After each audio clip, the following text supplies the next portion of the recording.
दक्षिण भारत श्री रंगनाथ मंदिर। मीठी मीठी घंटियों की धुन, धूप बाती की भीनी भीनी सुगंध। मंदिर के परिसर में भक्तों का तांता लगा हुआ था।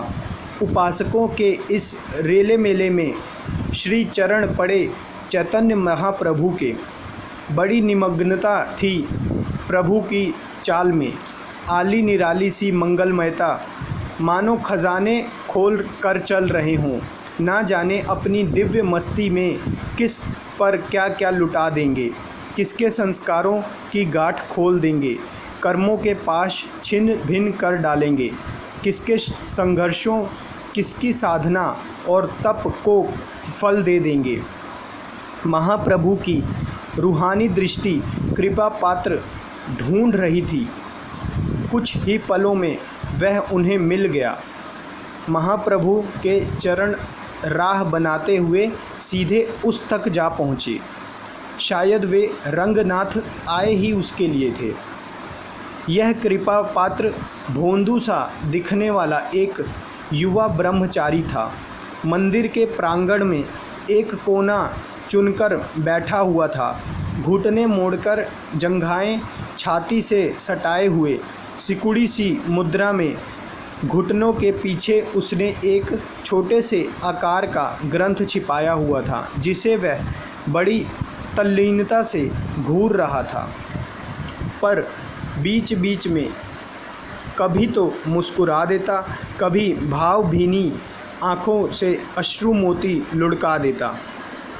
बड़ी विचित्र दशा थी उसकी।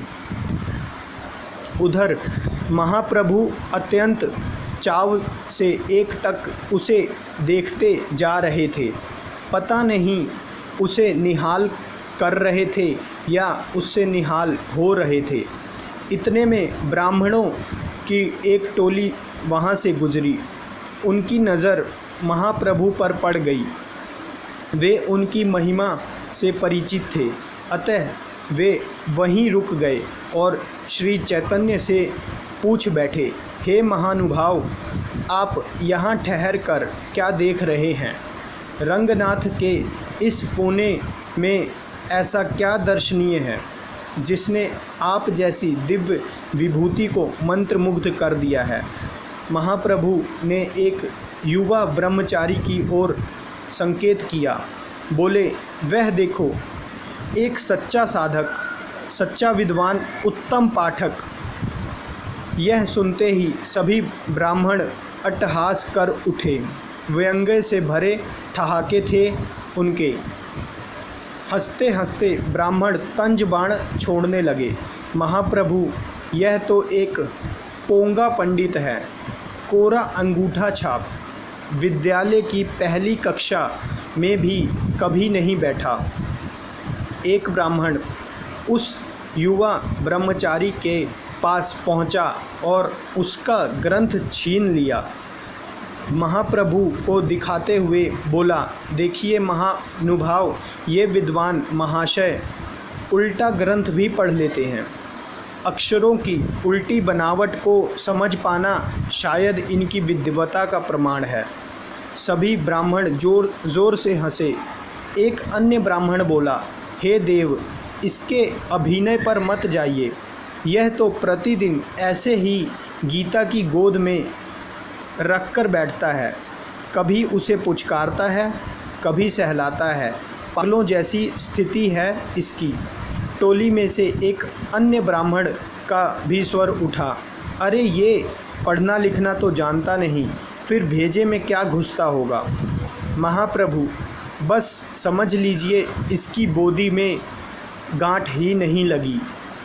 सब कुछ चोटी से फिसल कर नीचे टपक जाता है।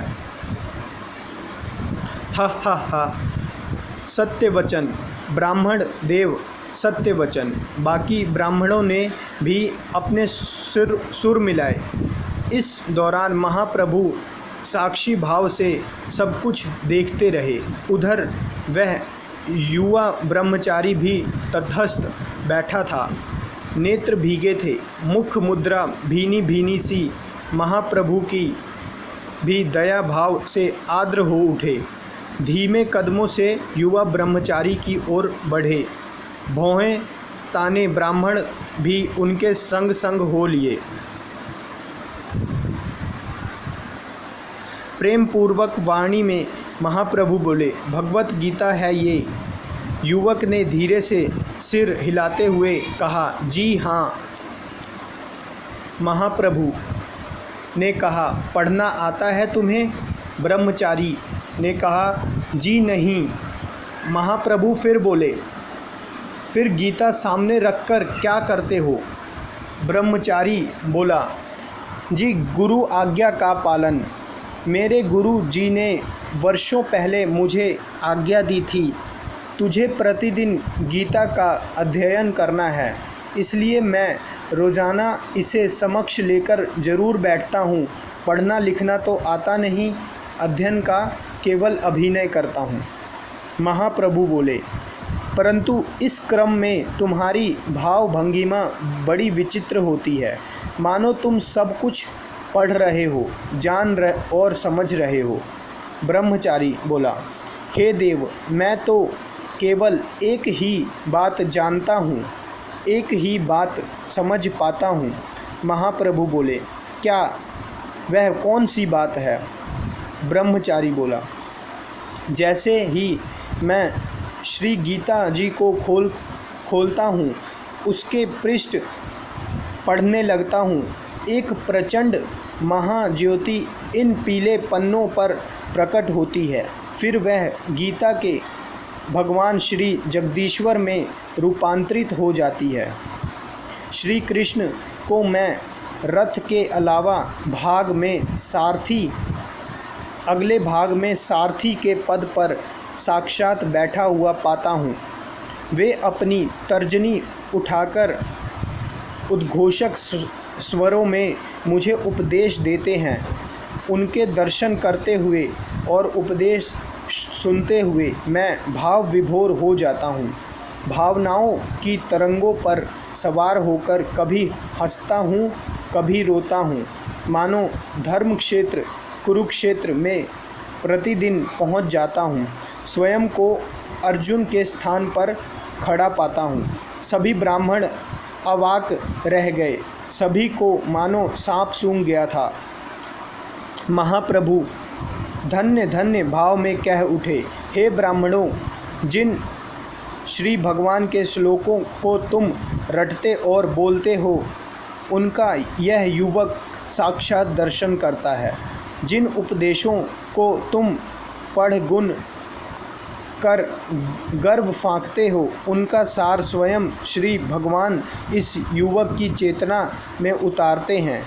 अहो भाग्य, गुरु आज्ञा के पालन से कितना मधुर फल मिल गया इसे। साधो साधो, निसंदेह महाप्रभु यही सच्चा विद्वान है। सभी ब्राह्मण बोल उठे, यही उत्तम पाठक है।